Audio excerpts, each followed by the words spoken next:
FEMA ఉల్లంఘన, ఇతని నేరాలకు అంతే లేదు. ఒక నేరం కాదు, చట్టంలో ఎన్ని నేరాలున్నాయో అన్ని నేరాలు చేసిన వ్యక్తి ఈ జగన్మోహన్ రెడ్డి. ఇప్పుడు ఇది జరిపోలేదు, వ్యాపారాలు ఇవన్నీ చేయడమే కాకుండా ఇప్పుడు రాజకీయాల్లో కూడా నేరాలు చూపించే కుట్రలు చూస్తున్నాం. ఈరోజు లక్షలాది మంది ఓట్ల తీసేయడం, ఫామ్ 7 ఇవ్వడం, 9 లక్షల 9 లక్షల దరఖాస్తులు ఇచ్చారు. దేశ చరిత్రలో ఎప్పుడూ చూడలేం. పగడ్బందీగా అమలు చేశారో మనందరం చూసాం. నేను చెప్పినటువంటి కాన్స్పిరసీ, ఆ mega conspiracy point to point టోటల్గా ఇంప్లిమెంట్ చేసే పరిస్థితికి వచ్చారు. నిన్న వీళ్ళ కుట్ర ఎంత ఇదిగా ఉందంటే, ఆ రోజు రాజధానిలో చెరుకు తోట తగలబెట్టి మేము చేశామని చెప్పే దగ్గర నుంచి నిన్న అతను ఓటు అతనిది చేసుకుని ఈరోజు ఎవరో తీసేశారని చెప్పడానికి ప్రయత్నం చేయడం అనేది ఎంత దివాలాకోరుతనమో మీరు ఆలోచించుకోవాల్సిన అవసరం ఉంది. ప్రజలు ఆలోచించాల్సిన ఫ్రాడ్ చేయాలనో అంత ఫ్రాడ్ చేశారు.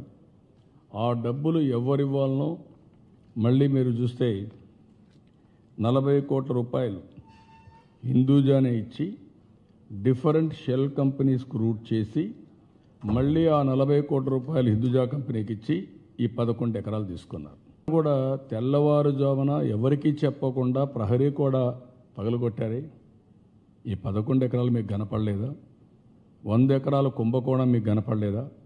దీనికి సమాధానం చెప్తారు అంటే మీరిద్దరు కలిసి ఏం చేయాలనుకుంటున్నారు? మీరు రాష్ట్రాన్ని, ఆంధ్రప్రదేశ్ రాష్ట్రాన్ని, ఇది జగన్ కేఎస్ఆర్కి లాలోచీకి ఉదాహరణ కాదా అని అడుగుతున్నా.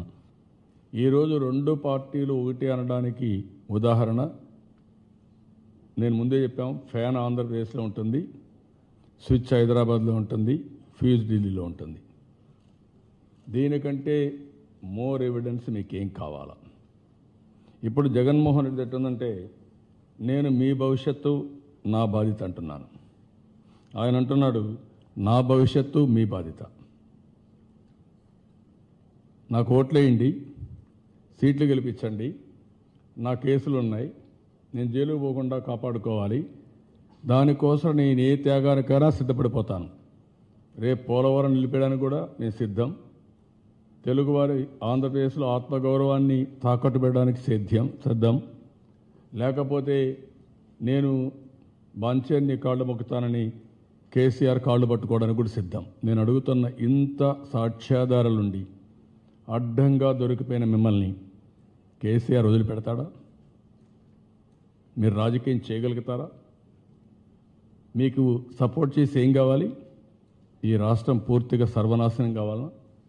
అంటే ఈరోజు మార్పు కోసం నాకు ఓటేయమని, నీకు మార్పు కోసం కాదు, మరణ శాసనాన్ని మనమే రాసుకున్నట్టు అవుతుంది. ఆ విషయం గుర్తుపెట్టుకోవాలి ప్రతి ఒక్కరు.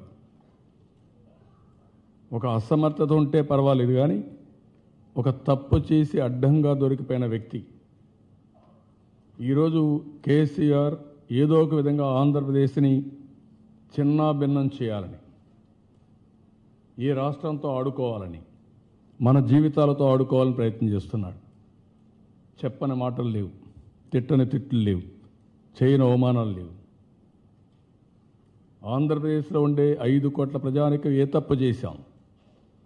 60 సంవత్సరాలు హైదరాబాద్లో ఉండి కష్టపడమని తప్ప. నేను ఆ రోజు ప్రపంచమంతా తిరిగి ప్రతి ఒక్క ఆఫీస్కి వెళ్ళి కాలినడకని వెళ్ళి ప్రతి ఒక్క కంపెనీ తీసుకొచ్చి హైదరాబాద్లో పెట్టుబడులు పెట్టడం తప్ప. ఒక బెస్ట్ ఇన్ఫ్రాస్ట్రక్చర్, ఒక ఔటర్ రింగ్ రోడ్, ఒక సైబరాబాద్, ఒక ఎయిర్పోర్ట్ కట్టడం నా తప్ప. ఇవన్నీ వచ్చి విభజన జరిగిన తర్వాత మనం వస్తే మీరు ఆస్తుల్లో ఎందుకు సమాన వాటా ఇవ్వరు? న్యాయసమ్మతంగా రావాల్సిన కంపెనీలో వాటా ఎందుకు ఇవ్వరు మీరు? అంటే మీ దౌర్జన్యమా? ఎందుకు పోలవరానికి మీరు అడ్డుపడతారు? హూ ఆర్ ఇటు? మేము దిగనున్నాం, కిందనున్నాం, మాకు పైనుంచి నీళ్లు వస్తే వస్తాయి, ఇక్కడ వర్షం పడితే నీళ్లు వస్తాయి. ఆ నీళ్లు మేము ఆపుకొని నదుల అనుసంధానం చేసుకుంటే మీకు అబ్జెక్షన్ ఏంటి? ఏ రాష్ట్రానికి అబ్జెక్షన్ ఉండడానికి వీలు లేదు. అలాంటిది మీరు ఎందుకు అడ్డం పడుతున్నారు? ఈరోజు మనకి 7 మండలాలు ఇచ్చారండి. ఎక్కడొచ్చాయి 7 మండలాలు? ఒకప్పుడు తెలంగాణలో కలిపినప్పుడు 7 మండలాలు, భద్రాచలం కూడా ఆంధ్రప్రదేశ్లో ఉంది. అలాంటిది ఈరోజు భద్రాచలం తప్పించి మిగిలిన 7 మండలాలు మనకి ఇచ్చారు. అంతేగాని మీరు ఇచ్చిన ఫేవర్ ఏం లేదు. దానికోసం ఈరోజు మీరు ఇష్ట ప్రకారం మాట్లాడతారా?